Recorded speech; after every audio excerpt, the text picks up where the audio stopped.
So for our first presentation, we decided to do a topic on healthcare and then in now, so looking at what it's been and what it's going to be in the future.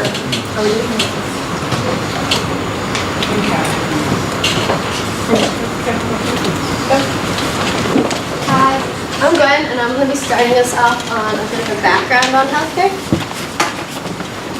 Alright, so healthcare began around the end of the 19th century when work in factories became increasingly dangerous and union workers wanted protection. So it started the Social Security Act, which was the beginning of Medicare and Medicaid in the 1960s, and it actually provided old age benefits.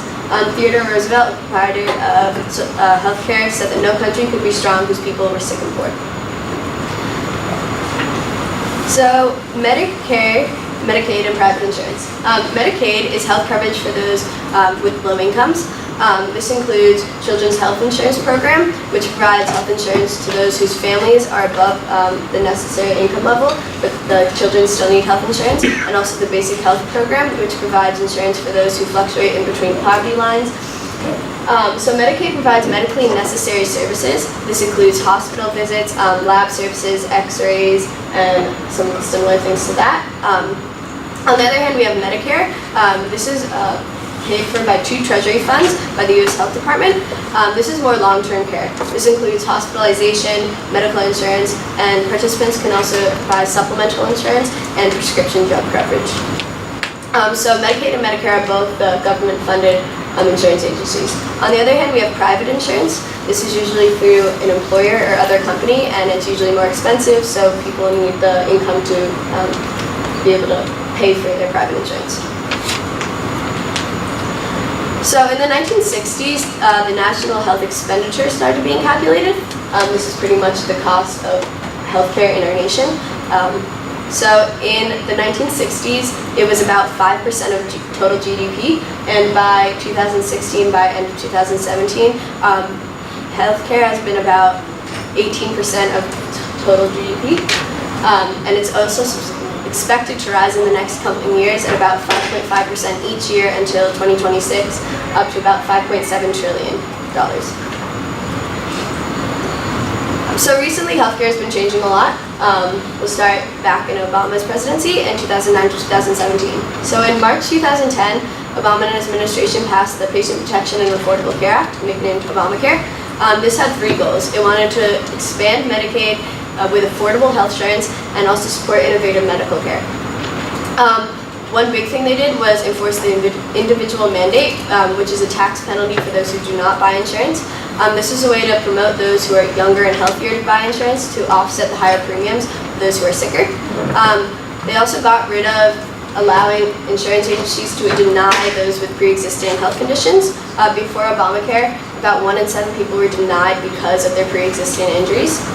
So with Patient Protection and Affordable Care Act, we see that about 30 million more people are insured, and you can see that the amount of people without health insurance drastically dropped through the years of Obamacare, and in the one to the right, about 30 million more people through Medicaid, insurance exchanges, and other things were insured.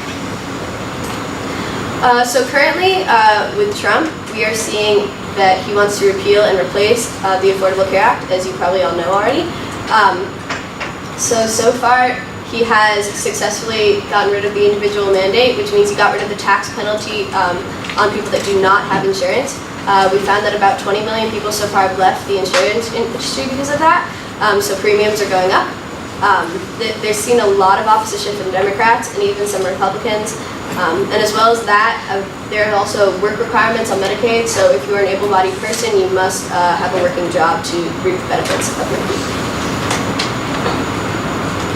So, quick comparison. Obama really wanted to make affordable healthcare and expand the reaches of healthcare. He instituted the individual mandate, which requires people to have health insurance or else pay a tax penalty, and got rid of allowing insurance agencies to say no to people with pre-existing conditions. We saw about 30 million more insured, and under Trump, he really wants to repeal Obamacare. So far, he's removed that tax penalty under the individual mandate, and he has a lot of conservative Republican support, but he's still trying to get some more moderate and Democrat support. And up next, we have Pete talking about a lot of the different healthcare systems.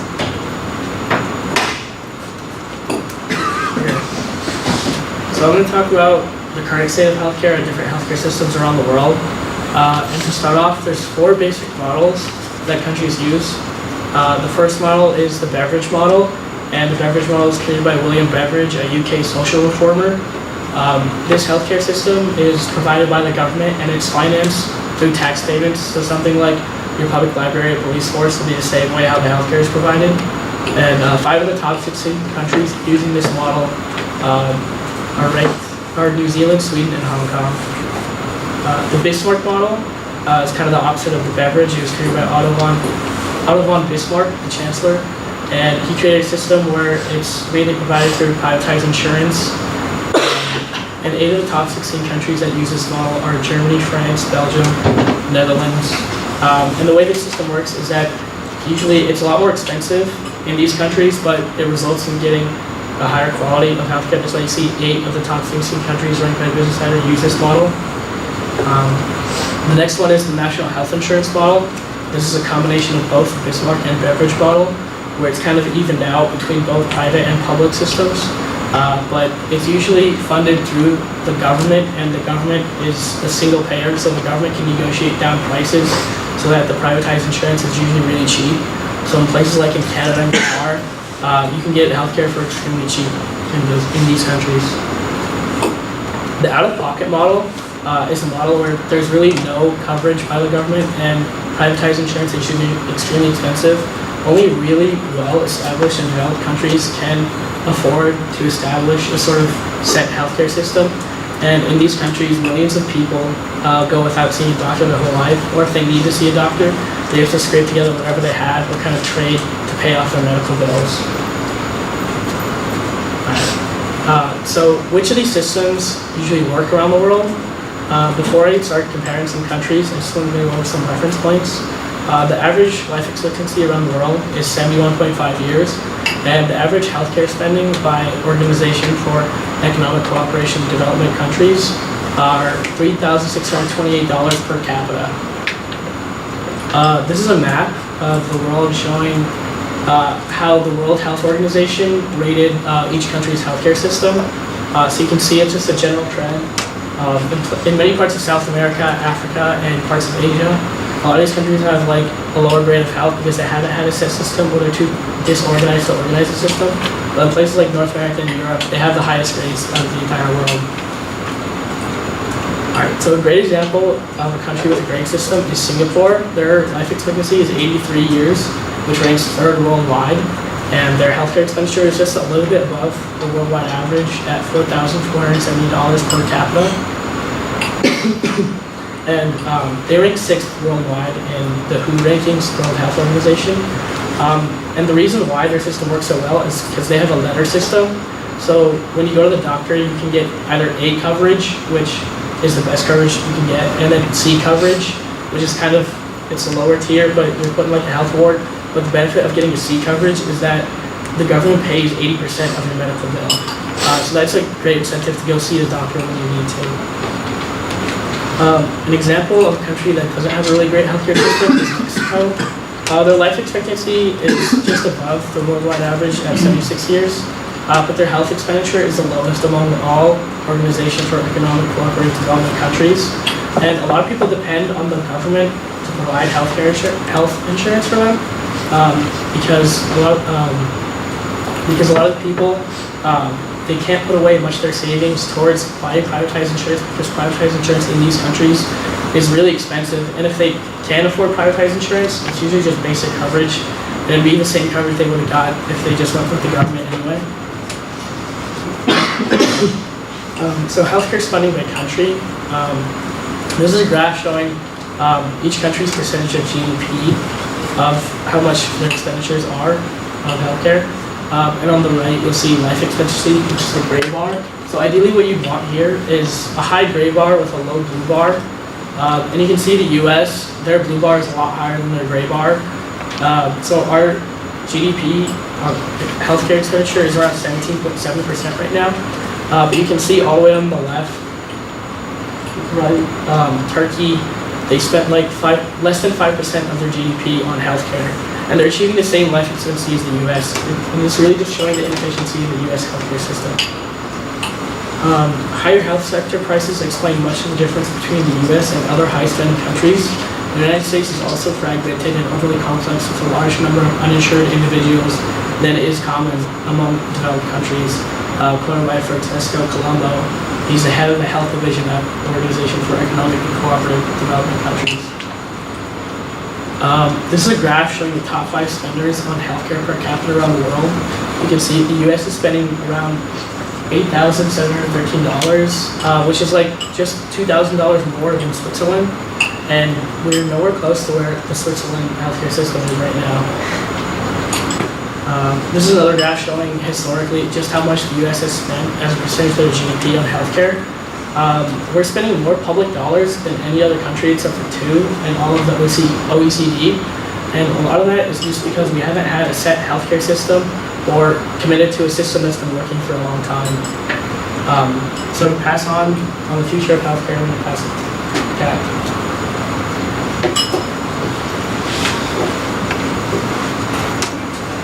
Okay, so moving on to some of the changes that we could see in the future in terms of healthcare outside of politics and things like that. So you saw about 3 weeks ago on January 30th, Amazon, Berkshire Hathaway, and JP Morgan announced that they're partnering to create a not-for-profit healthcare company for their employees. So this is just a sign that businesses are incredibly frustrated with how the healthcare system in America is and the rising cost of healthcare for the employees and the employers.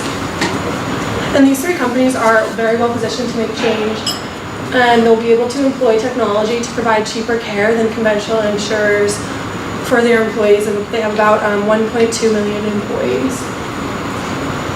So this is just a quote from Warren Buffett, the CEO of Berkshire Hathaway. It says, "The ballooning costs of healthcare act as a hungry tapeworm on the American economy.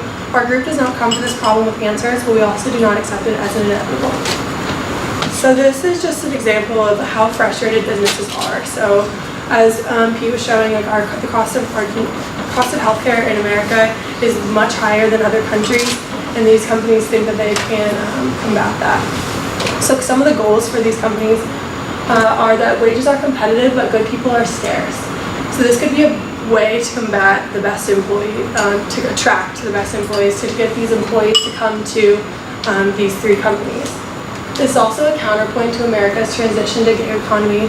So what that means is that we're transitioning to an economy that's built on temporary or contract workers, and this will be about 40% of America by 2020.